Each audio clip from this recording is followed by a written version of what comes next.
Hola amigos, bueno, en este video lo que quiero mostrarles es una lámpara LED casera también de muy bajo consumo, muy baja luz, pero que les puede llegar a ser útil. Les cuento lo que pasó en mi caso. Este es mi hall, normalmente dejo esta luz prendida toda la noche. ¿Por qué? Porque esta es la pieza donde deberían dormir mis hijas y esta es donde duermo yo con mi señora. El problema es que muchas veces a lo largo de la noche ella se tiene que pasar, o me paso yo, o se pasan nuestras nenas para las nuestras. Así que siempre es bueno tener una luz prendida toda la noche, pero que sea muy tenue para que no sea molesta, porque a veces las puertas quedan abiertas. Estaba utilizando una de estas, ya no sé, creo que esta, que con el paso del tiempo los LED se fueron degradando, entonces generaba muy poca luz, pero suficiente como para poder movilizarnos por la noche sin temor a llevarnos nada por delante. Entonces, como los LED estaban degradados, dio muy buen resultado en ese aspecto. Es muy mala la lámpara, pero servía. Bueno, lamentablemente se terminó quemando, así que tenía que ver con qué la reemplazaba. A mano lo que tenía era una bajo consumo, ya habrán visto también en otros videos, que es una de 5 watts, que creo que es lo más bajo que se puede conseguir en potencia de bajo consumo, pero sin embargo sigue siendo mucha luz como para el uso que yo le quiero dar. Así que lo que podría llegar a hacer era, en algún caso, dimerizar. Acá tengo un dimmer. Este es un dimmer que es un módulo, directamente podría reemplazar la llave con el dimmer. El problema es que estos dimmer no funcionan ni con estas bajo consumo ni con las lámparas de LED convencionales.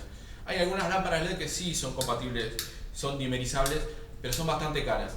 Así que la idea es hacer una lámpara muy simple de LED, sin fuente, que sea 220 directo, que genere muy poca luz y muy poco consumo.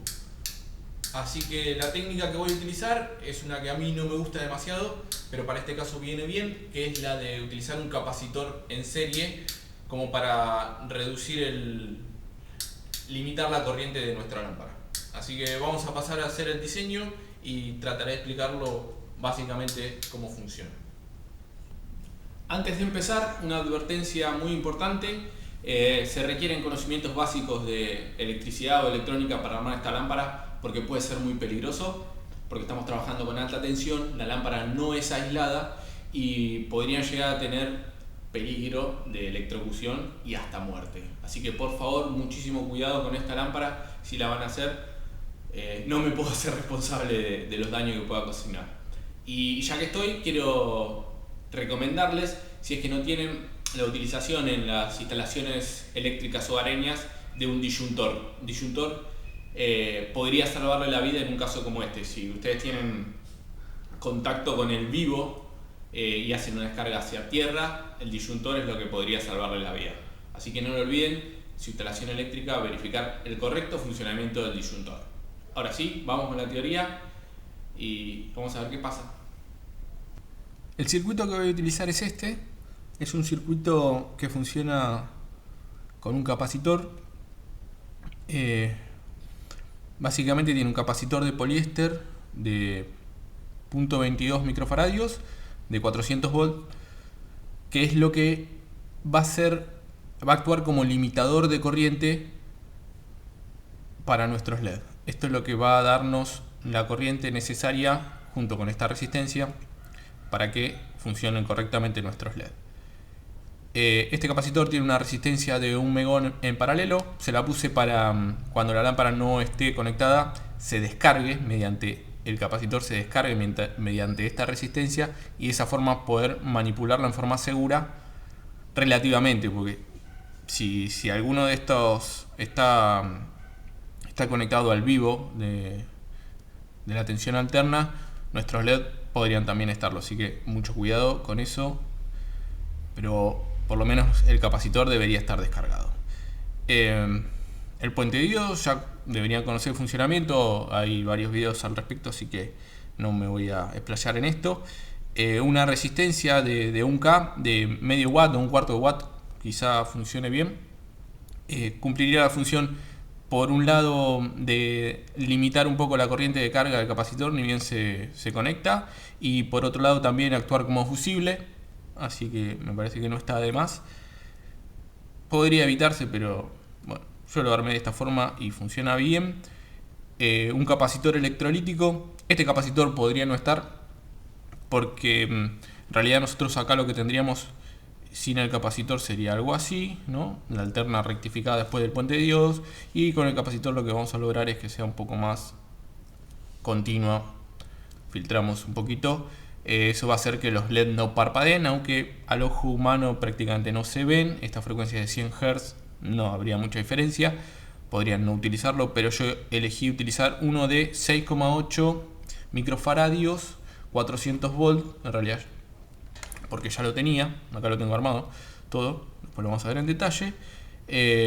También se podría poner uno de menor tensión, porque acá no deberíamos estar superando los 18 volts, porque es lo que necesitarían nuestros LED para funcionar.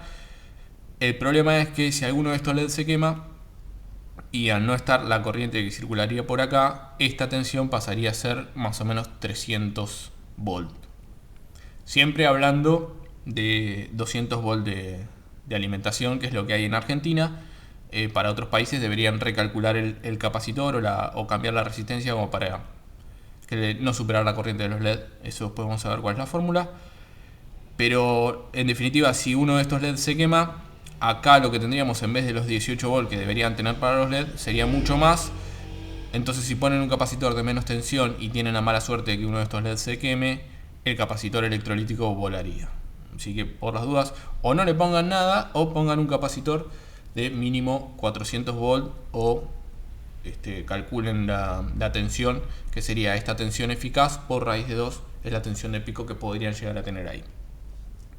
Bien, hace mucho hice unas dicróicas LED que diseñé para 12 volts, pero había hablado sobre este tipo de lámparas que también se hacían, pero en vez de utilizar un capacitor como limitador de corriente, utilizaban resistencias. Y vamos a hacer unos pequeños cálculos. ¿Y por qué no me gustaba? Pueden chequearlo en el video. Más o menos lo que dije fue lo siguiente. Teniendo en cuenta que cada uno de estos LED está alrededor de 3 volts, digamos, y son 6, y lo vamos a hacer funcionar a 15 mA para estar dentro de un margen de seguridad. Porque si los LED no son buenos y le damos un poco más de corriente, se van a quemar más rápido. Entonces con 15 mA vamos a estar más que bien, deberían funcionar por mucho tiempo. Esto es una potencia de 0,27 watts. Ahora bien, si nosotros utilizamos este circuito, pero en realidad sin el capacitor, y ponemos resistencias para limitar la corriente, lo que tendríamos es más o menos 220 volts rectificados, alrededor de 310 volts, menos los 18 que caen en nuestros LED. Toda esa tensión debería caer en nuestra resistencia, y si lo multiplicamos por los 15 mA, estamos alrededor de 4.38 watts. Tendría que disipar nuestra resistencia limitadora. Entonces es un despropósito hacer una lámpara cuyo mayor parte de potencia se disipa en calor en las resistencias y solo una pequeña parte se va a convertir en luz. Por eso es que no me gusta. Por eso es que no voy a utilizar esta opción de la resistencia, sino que estoy utilizando la del capacitor. Tiene otros problemas el capacitor, que ahora vamos a ver, porque se genera un desfasaje. Esto va a empeorar el factor de potencia de la lámpara, pero teniendo en cuenta que es de muy baja potencia, no me va a preocupar. Y además, normalmente en instalaciones hogareñas eso no se mide, o sea que nuestra red eléctrica no se va a ver perjudicada, o por lo menos en la factura eléctrica no la vamos a ver. Pero sí, el factor de potencia de esta lámpara no es para nada bueno. Veamos qué es lo que sucede con el uso del capacitor. Ustedes saben que la potencia es tensión por corriente. Ahora, en el capacitor sucede algo bastante raro. Les pido me perdonen si cometo algún error. Esto es algo que estoy bastante oxidado. Recuerdo solo lo básico y puedo cometer algún error. Avísenme que lo trataré de corregir. Básicamente el capacitor en alterna, digamos que esta es nuestra tensión, tiene un desfasaje con respecto a la corriente de 90 grados. Digamos que la corriente adelanta a la tensión en 90 grados. Esto lo que quiere decir es que por ejemplo, tengan en cuenta que cuando la tensión es máxima, la corriente es 0. Entonces, cuando uno es máximo, el otro es 0, quiere decir que la potencia en este momento va a ser 0 de nuestro capacitor. Y lo mismo sucede al revés. Y la otra cosa, que si ustedes multiplican punto a punto esto, tendrán una curva de potencia más o menos de este estilo, donde habrá una parte positiva y otra parte negativa. Eso quiere decir que por un momento nuestro capacitor va a estar tomando potencia de la red eléctrica y por otro momento la va a estar entregando. Con lo cual, podríamos decir que idealmente no hay pérdida de potencia en nuestro capacitor. No estaríamos perdiendo eficiencia en nuestra lámpara porque el capacitor por un momento está entregando potencia y por otro momento lo está tomando. Entonces estos 4.8 watts que antes estamos perdiendo en calor, ahora no lo estaríamos haciendo. Por eso es bueno este circuito del capacitor. Ahora bien, ¿cómo funciona esto de limitarle la corriente? Básicamente el capacitor tiene lo que se llama reactancia capacitiva, que se calcula de esta forma, y esta va a ser la resistencia al paso de corriente que va a tener. Es 1 sobre 2pi FC. C está expresado en faradios. Esta sería la reactancia capacitiva.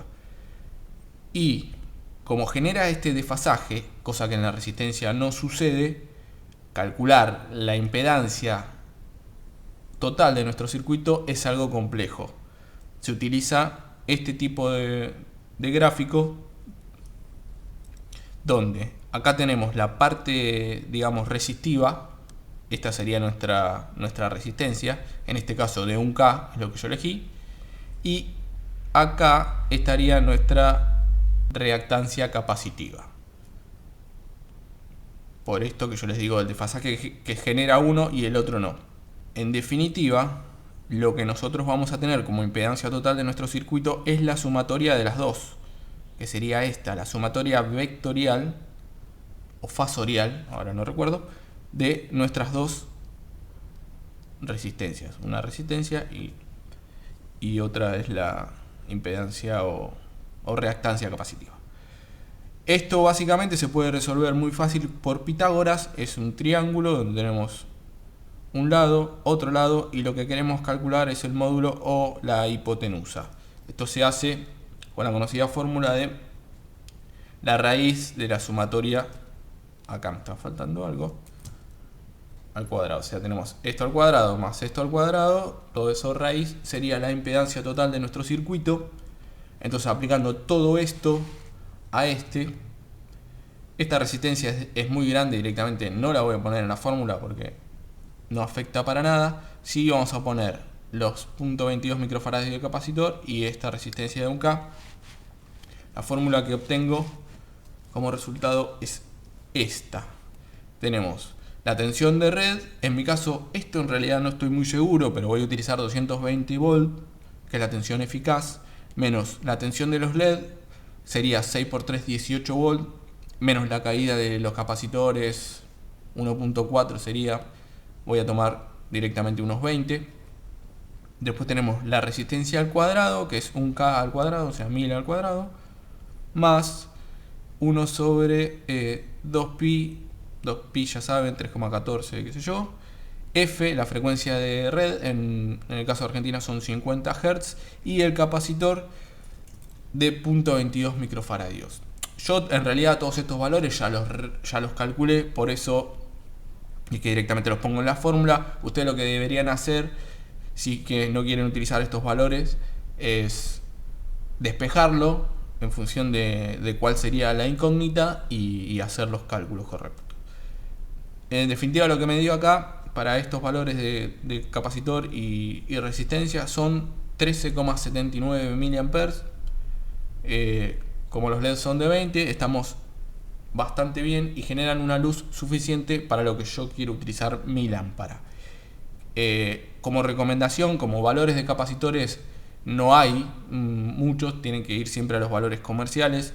O sea, 0.22 es un buen valor, 0.33 creo que también, 0.47. Entonces trabajen primero con esos valores y vayan viendo qué corrientes les da, Quizá, por ejemplo, si ustedes tienen 110 volt, un valor a utilizar sería 0.47. Hagan los cálculos y verifiquen qué corriente les da. No excedan nunca los 20 mA. Recomendación alrededor de los 15 para estar bien seguros con el tema de la corriente y para no tener problemas con los LED. Bueno, ahora vamos a ver el circuito cómo funciona.